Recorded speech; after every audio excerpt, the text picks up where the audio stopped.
Last time on Darkcore Frontiers. The young Zraynian stowaway Nex and the undercover agent Oron Starling are prisoners aboard the formidable Hell Runner. Separated from Oron and brought before the enigmatic Captain Susek, Nex discovers the weight of his Zraynian heritage. As he grapples with his newfound abilities and the whispers of the Darkcore energy, Nex realizes that his destiny is inexorably linked to these mysterious artifacts. Darkcore Frontiers, Season 1, The Stowaway, by Thomas Chase. Episode 17, Shards of Destiny. The cell door slid open, flooding Nex's tiny prison with light. He squinted up at a tall shadow filling the doorway. Its hand shot out, closed around Nex's arm, and yanked him to his feet. "Move," he growled.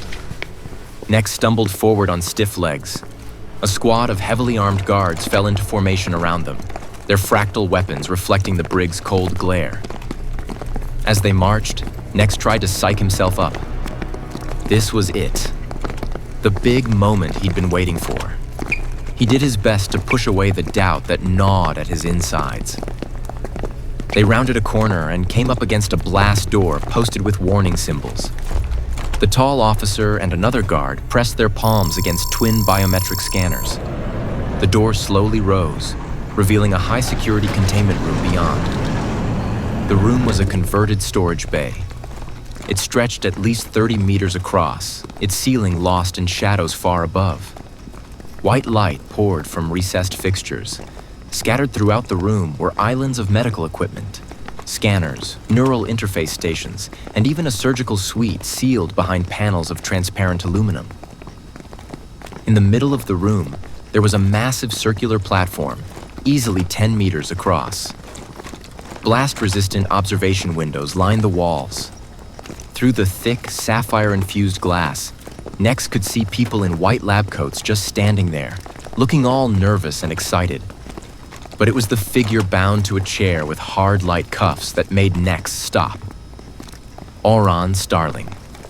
What the glitch was he doing there? But then, at once, it hit him. His face was bruised. A trickle of dried blood was frozen against his temple. His eyes met Nex's, blazing with reassurance. Nex swallowed hard, fighting to keep his expression neutral. In the center of the room, a white-coated scientist hunched over a familiar spherical metal box. DC. The little bot's sensors flickered as the scientist tinkered with its power compartment. A dark glow emanated from inside. The Darkcore shard. "Ah, here is the Zraynian," Captain Susek's smooth voice said. He stood near the scientists, a spider in his web. His icy blue eyes locked on Nex. A smile spread across his thin lips, but it never reached those cold eyes. "I trust you've had ample time to reconsider my offer." Nex clenched his fists, trying to keep his voice from shaking. "Yeah, I've thought about it." Susek's smile widened. "Good. As you can see, I've assembled my finest minds. They're eager to commence the research project I mentioned earlier." His gaze flicked to DC, then back to Nex. He leaned over to a balding man with thick glasses nearby, and the two conversed in whispers. Nex had to be careful here, say just enough to keep Susek interested, but not give away too much. Nex opened his mouth to say something, but Susek nodded toward the tall officer. "Commander Blacktooth?" The officer stepped forward and raised his fractal weapon, aiming it directly at Oron's head. "I hope you don't mind," Susek said, his voice dripping with false concern. "The very last thing I would wish is to place you under undue stress. However, I thought a little motivation might jog your memory." Nex looked at Oron. He was just staring at Nex with a little smile. His eyes had that spark, like he wasn't giving up. It was almost as if Nex could hear his words. "Wait, He took a deep breath. I'll do it. I'll help." Susek's eyebrows rose. "I thought you might. How very grown-up of you." The captain gestured, and 2 armed guards stepped forward and led him up onto the raised platform. They activated a ring of shimmering containment fields around Nex and DC, keeping them apart from each other and everyone else.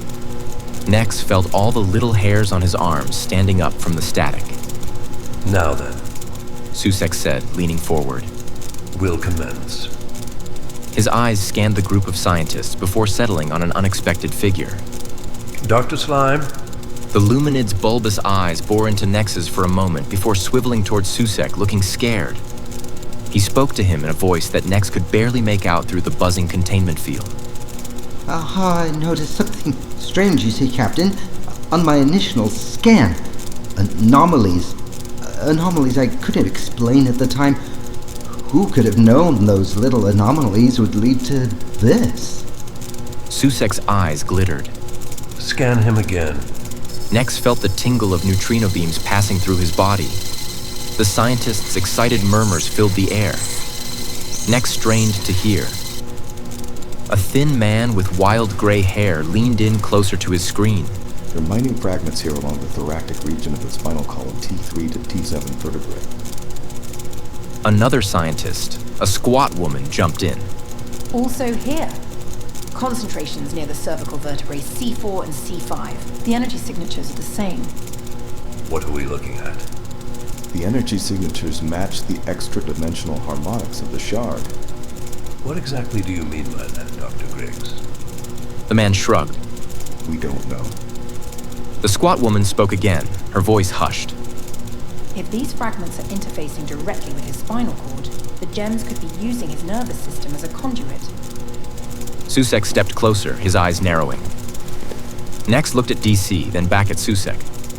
Just try to relax. You're doing very well, Zraynian. Captain Susek said.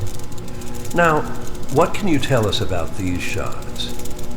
Nex hesitated. He had to be careful. He glanced at DC, felt the pulsing of the shard. It's kinda complicated. They can, like, interact and stuff. But not with just anybody. You gotta have this special connection, you know? The scientists exchanged curious glances. Go on. As if on cue, the crazy voice came out of DC. What's this? My father returns!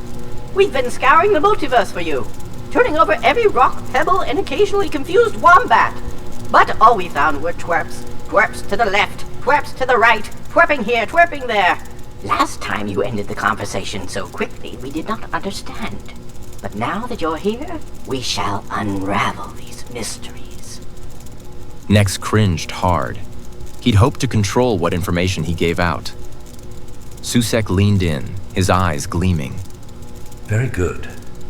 And what precisely is the nature of this connection? The shard's voice rang out again, totally ignoring Nex, silently begging it to shut up. Listen here, you dimensionally challenged nincompoop! We exist in the in-between. We once existed in many spaces at once before the great cosmic hiccup.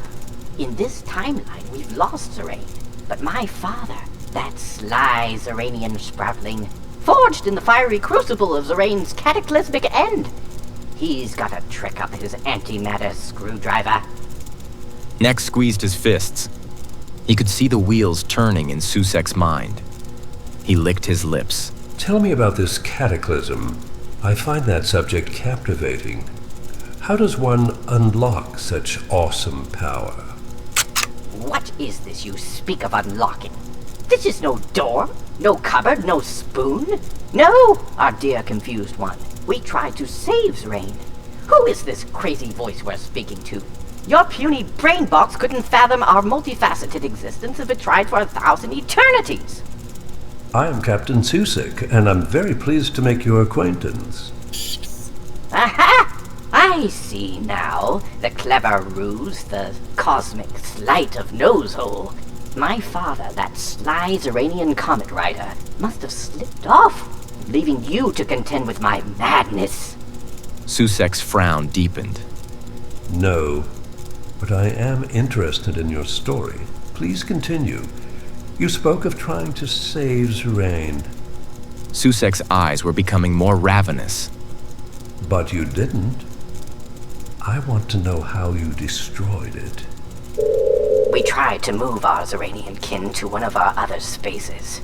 Calamity most dreadful. Matter and energy colliding in a burp of universal proportions. We did not know the limitations of these simple humanoids. One place at a time, constrained by their linear existence. And now, poof, just like that, we too have lost the pathways to other spaces and cannot find our Zraynian kin, except this one. Are you telling me that you tried to teleport the Zraynians to another world? We attempted to whisk them away, yes, to a sanctuary beyond the reach of those meddling separator types. To spirit away not just ourself, but our Zraynian kin too. A safe haven we sought. A cradle where we could continue to nourish and flourish. But something went awry. What it was, we do not understand. Is that so? Susek's eyes turned back onto Nex. And getting back to this Zraynian, you have a connection with him. What can this connection do? Nex jumped in, trying to take back control of the crazy situation. It's super unpredictable and dangerous. Sometimes I can kind of merge with the shards, but I can't control it at all. Susek's eyes narrowed. He conferenced in hushed tones with his scientists.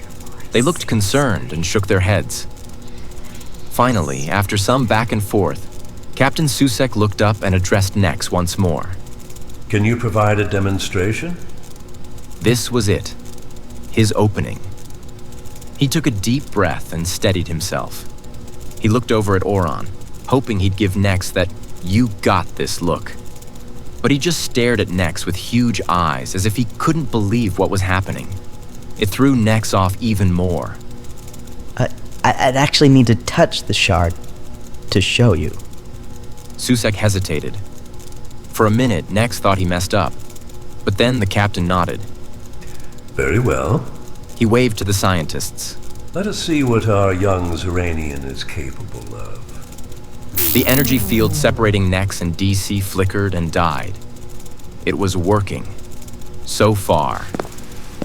Nex stepped forward, his heart pounding so loudly he was sure everyone in the room could hear it. His eyes darted around frantically for something useful. Oron.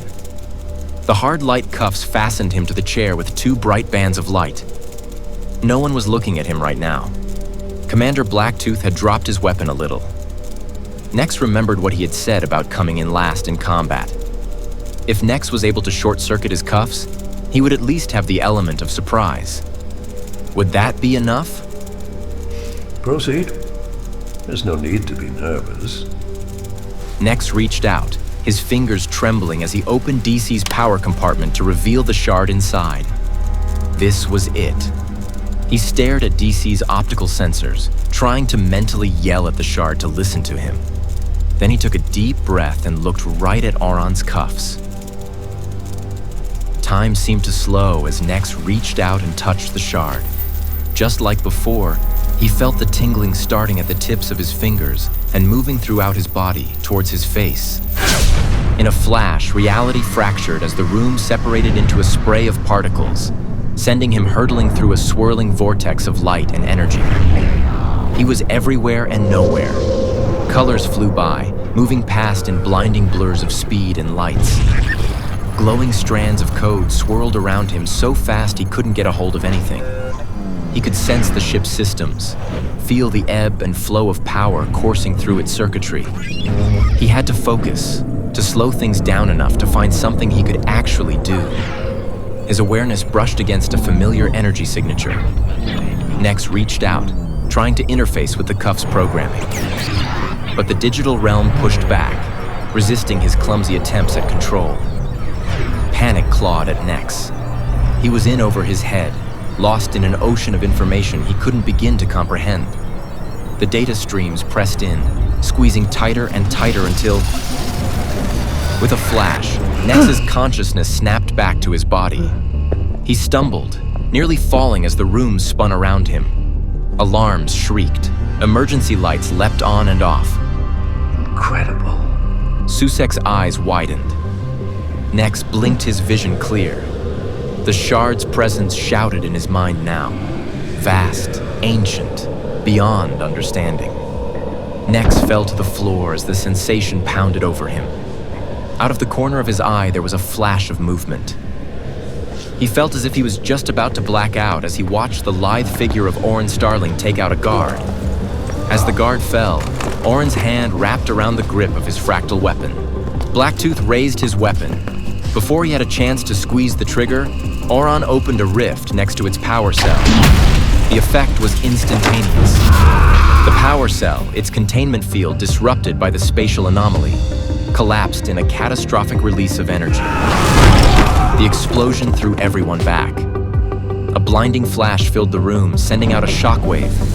Screens shattered, weapons short-circuited, and for a moment, the air seemed to bend. The containment field around Nex and DC died. Nex scooped up DC and sprinted towards Orin. Nex, that terminal! Orin called out. Can you access ship controls? Nex nodded. Yeah, what do you need? Vent the atmosphere in the corridors outside, then give me a path to the nearest escape pod. Nex shouted. Pod bay is 2 levels down on the starboard side. Now, Nex! Orin shouted, already moving. He grabbed Nex's arm, propelling him towards the maintenance shaft. Behind them, guards stumbled and coughed in the aftermath of the explosion. This way, Orin said, pushing Nex into the narrow passage. Keep low to the ground, move fast, and whatever happens, don't stop running. Nex stopped. Go, Orin. Get to the escape pod. For heaven's sake, Nex, move! I'm going after those shards. After the shards?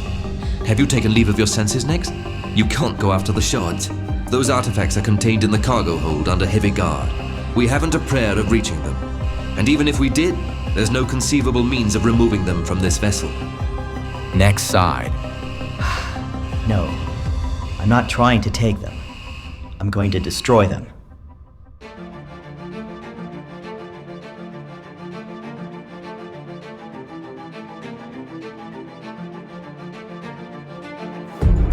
You've been listening to Darkcore Frontiers.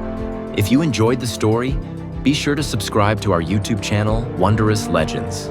And if you like this production, you can help us make Season 2 by supporting us on Patreon at patreon.com/wondrouslegends.